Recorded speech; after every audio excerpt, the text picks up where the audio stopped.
Kim here. Today is October 5th, 2018, Friday.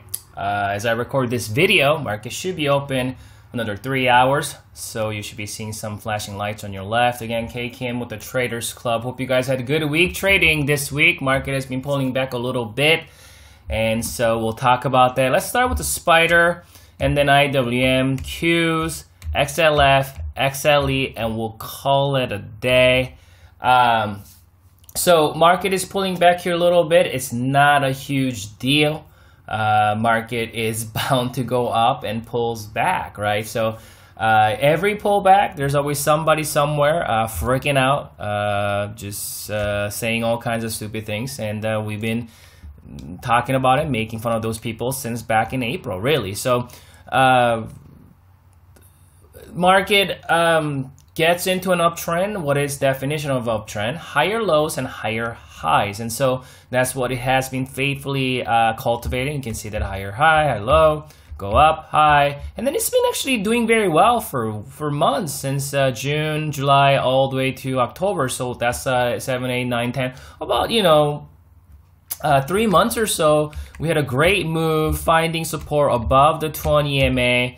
And we finally broke out above the all-time high zone there. But something that we've been talking about, if you've been following me, my market update videos, such as this one, we've been talking about this rising channel support that, it's as long as we're in that and bound by this channel, it's gonna have its ups and downs, where it's gonna retest the resistances and then come back down, maybe retest the support. Again, it didn't do that for about several months here, and now it's pulling back. And last market update video, we talked about it, right? And the potential scenario that market is gonna do something like this. It's gonna go up and then it's gonna come down, right?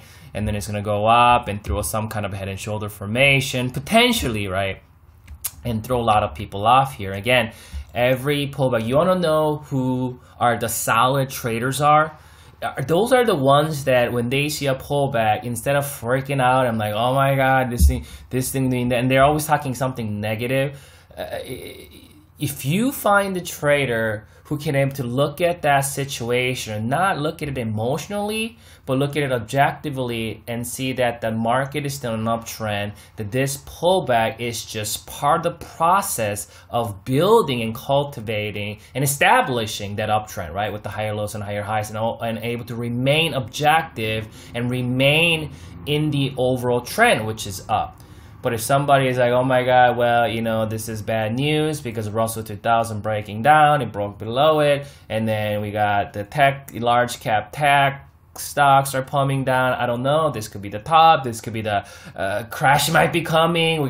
And they start talking negative in a fearful way. Well, they're emotionally bound, they're emotionally stirred up, because every pullback, either here, how many gurus that you follow, they say, yeah, I'm raising cash, I'm raising cash, I'm raising cash, I'm raising cash. They rose cash, market rose higher, right? And then we're here. So we're retesting new all-time high here, prior resistance, new support. Again, this is not something out of the ordinary, because you see stuff like this. The market gets above the new all-time high, and then it fizzles a little bit up and down, because there's a lot of anticipation, there's a lot of fear. Still people are like, wow, is that gonna be a real breakout? Are we gonna, poke a new all-time high, and then is it gonna crash, right? Crash ain't gonna happen. But we're probably gonna see some kind of a shakeout here, and we've been talking about the bearish divergence. Remember that?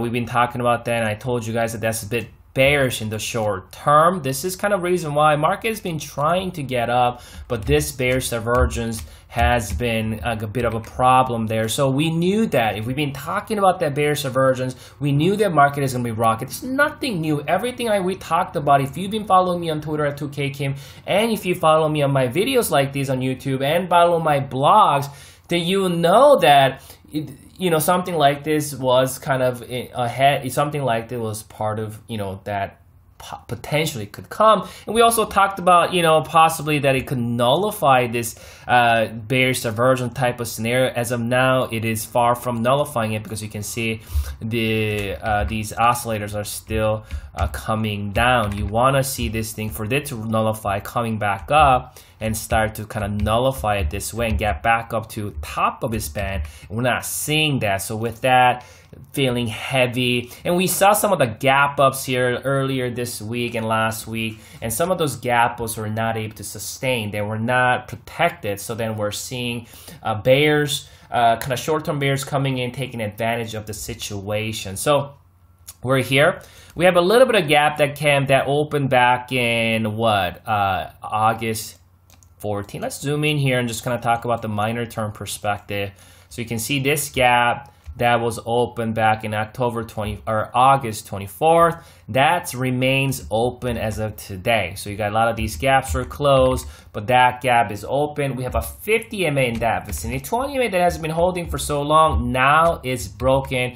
Bears coming in, and you can see it's got 50 MA in that vicinity. This is a prior support, and that's a prior new all-time high peak from late January. So that's a good potential support there. I'm not sure if we're gonna see, you know, if we're gonna see a gap, or if we're gonna see this gap getting filled. If for the minor term perspective, you know, we want to see this gap maybe remain open. You want to see bulls coming in, maybe protect this level. Maybe we can start to maybe do a little bit of digestion, or like kind of consolidate, short-term consolidation before going higher. Maybe fill that little tiny gap. But if we do see this gap getting filled, that once the gap gets filled, that probably going to act as support here. This is the reason why I track gaps, because gaps are great levels. And something that I talked about, that gaps are there they're deployed by the bulls, so that if this thing does come down, then they can use these level as kind of a shield, right? So the bears are charging, bears are attacking, and maybe bulls have opened this gap here to kind of protect themselves from coming in lower. So again, 50 MA in that vicinity, prior resistance, new support. We may or may not fill the gap, but we have rising uptrend support in that vicinity. If the market wants to really make people, you know, scared and emotional, and want to hear your gurus say that all hell is going to break loose, it may or may not, again, we talked about this, we may or may not break lower, slightly lower, above this trend, rising trend support, maybe retest this island reversal gap here in that vicinity before going higher. Again, I'm going ahead of myself at this point. I will come back and, you know, reassess the situation. We'll follow up on it next week, and if I do see anything early part of next week, I'll tweet it out at 2K Kim on Twitter. So we'll see how that plays out. Let's see if the 50 MA hold. 50 MA in that vicinity was here last time. We did see some support in that vicinity, but the 100 SMA was a true support. So the worst case scenario, in my opinion, the worst case scenario, I don't believe the market is going to go any lower than 279, 280. That would be the worst case scenario. If this thing comes to 280, you buy that dip, because I'll be buying the dip. But right now, we're here at 286, 285-ish. We hear that rising uptrend support, 50 MA in that vicinity. We got a little bit of gap there. So if gap gets filled, or if we see some support in that vicinity, we're gonna find a little bit of support in that vicinity. What could happen is, you can see there's a prior resistance, 20 MA in that vicinity. We bounce up, hit the 20 MA, and then pull back, and then maybe throw that head and shoulder formation, right? We talked about the last market update video. And then breaking lower, and then this is when you're gonna see everyone, I mean everyone, start talking about, oh my god, there's head and shoulder formation, oh my god, we're back it, oh my god, we broke below this support, oh my god, the 50 MA is broken, oh my god. And then everybody start panicking, and that's when you want to start thinking about maybe buying the dip on the S&P. I've been buying the dips on S&P at these levels. I closed at about 1/4 up here. I told you guys about that, you know, last video or 2 videos ago, I'm not sure, but and then you know, if this thing does see about 280, I'll be buying more there. But here I'm looking at this 285, 286 level potential short-term support. Watch the 20 MA, so because it could get up here and then pull back. So we'll catch up on it. We'll talk about it next week. Russell 2000 is finally breaking down, and something that I said that, you know, I welcome the shenanigan, because I told you that that's kind of what it needed, because for the longest time Russell 2000 been leading the market, but now you can see the Russell, and this Russell is actually not leading anymore.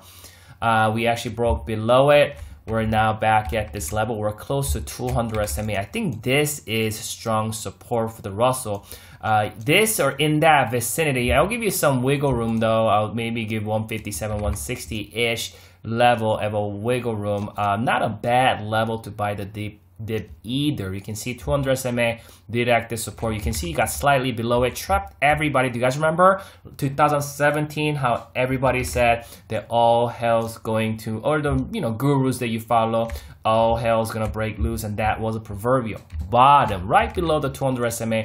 And then 200 SMA came down here. This was in January, end of January. 200 SMA did act as support here, so we're back at it. So this vicinity 160, 158 is definitely not a bad level. Maybe start accumulating some maybe the ETF calls, or maybe looking at some small caps to accumulate some shares, that some of the small cap stocks are watching. But I think this is kind of pretty good level. We also, if you go to your weekly 50 MA has been acting as a great support since late 2016, and then we're retesting that. So I think this is an opportunity level, and that's kind of how I look at it. So we'll see how it plays out here. We just filled this gap on the on the Russell 2000, and that is coinciding with the prior resistance. You can see that. And then we got 200 SMA residing in that vicinity. If I do a Fibonacci from here to here, I'm pretty sure that's a 50% or in that vicinity. So this is actually strong support. Again, 160, 158, 190, 159-ish. I think this is probably going to be the bottom there on the Russell 2000. NASDAQ finally breaking down. And again, people chase, and the market doesn't like that. Sooner or later, it's bound to break these levels, break these support, because everybody's so rely on it. Again, I talked about this on my journal post, QQQ calls, that sooner or later we're gonna see market breaking below. Because again, market don't like that when all the traders trying to rely on something for so long, right? They say, well, last time we found support here, got up. So then they're looking for this thing to get back up to the top of the trend. Well, this time it threw a little bit of double top there. This is a neckline. We broke the neckline today. Let's do a little bit of let's annotate that.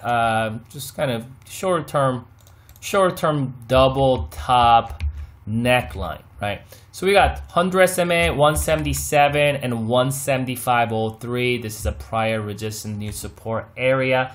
I personally think that 175 is potentially a level for support, strong support, even maybe 177, because we got the 100 SMA there. The worst case scenario, maybe 170, but I don't know if it's gonna come that low. We might find support at 175, 173.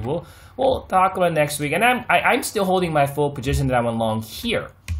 And I'm thinking about buying the dip here, somewhere in that vicinity. I'm not sure yet, so we'll talk about it. XLF actually holding up, not too bad. Actually, let me get rid of it for now, so it hasn't broken out yet fully. And we got the shoulder line. We talked about the shoulder line last week, right? So we got the neckline, and we got the shoulder line, and we got the head, right? And this is again another trap that was set there, prior resistance. We got below it. People thought crash was gonna happen. It didn't. A lot of people went short. They got burnt. It got up. We gapped up. These people who got burned, they trying to chase it. Market is burning them again. That's how the market works. Market is gonna continue to pry on those weak hands and the weak, unseasoned, and untrained traders, and they'll burn them over and over again. Market loves to burn chasers.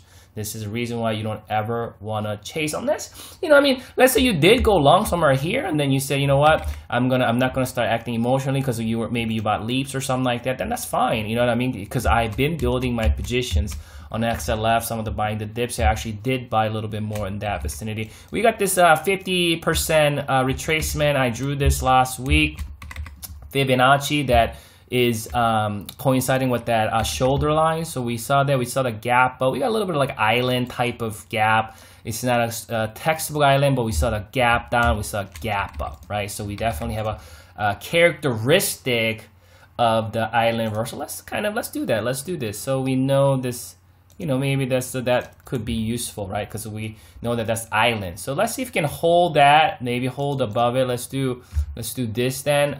Maybe put that level there. So see if the buyers can able to protect this level because that gap is still open. If we can do that, I think this could kind of get back up here. Finally break out sooner or later. I do think that it's going to break out before this year end. I do believe that by the end of the year, I think 30, 31 is definitely, even 32 is definitely possible on XLF. So we'll see how that works out. XLE, I recently wrote an article, XLE energy analysis. You can just go to twotradersclub.com to read that report. So I've been buying the dips in XLE here. I closed some there, and then I've been buying dips on XLE. And what I really like about it, you know, if you ask me, well, okay, if there's one index or one sector that you like the most for the end of the year run, or even early to mid part of next year, maybe next 6 months to a year, that you think that is going to be the best performing, what would you choose? I would say XLE. I'll say XLE. Doesn't mean, hey, I'm not God. I could be wrong, so don't be like, you know, betting your farm on it. But I do have quite a bit on XLE. I do love the monthly chart. I do love the weekly chart. Again, I report this on my article, XLE energy analysis on my blog at twotradersclub.com. You can go ahead and look at that.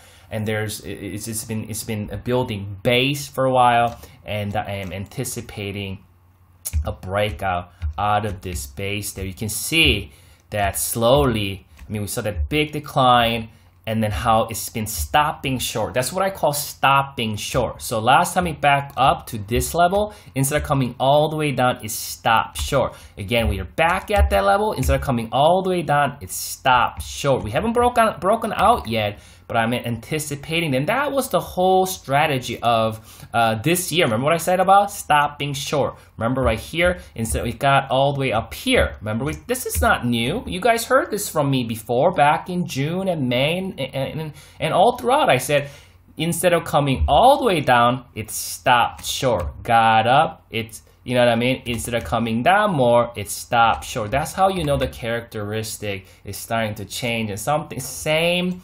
mindset here, same perspective here, same application here, right? So instead of this thing, you know, coming all the way down, it stopped short here, and then we developed and cultivated higher low and higher low. So we got equal highs and we got higher lows. What does that mean? We are seeing accumulation. So we are seeing smart money is buying energy stocks. So every time when we see a decline, instead of this thing coming all the way down to the bottom of its support, it's stopping short because we are seeing, right? We are seeing these smart money or big funds buying it up, some of these energy stocks, and you know, maybe probably for their value investing trading strategy. So I think XLE is one of my favorite sector remainder this year and then next year. And I think XLE, I know it's far from the new all-time high, but probably not this year for sure, but next couple years maybe we'll get up there and maybe we'll make new all-time high. I mean, we can even do I'll end the video with this like that. So I mean, I think it's a good chance it gets up, pulls back. You need to give you another corrections, and then something like that is potentially ahead of XLE. So I'm just kind of anticipating this. So that's it for me this weekend. You guys have a wonderful weekend, and good luck trading next week.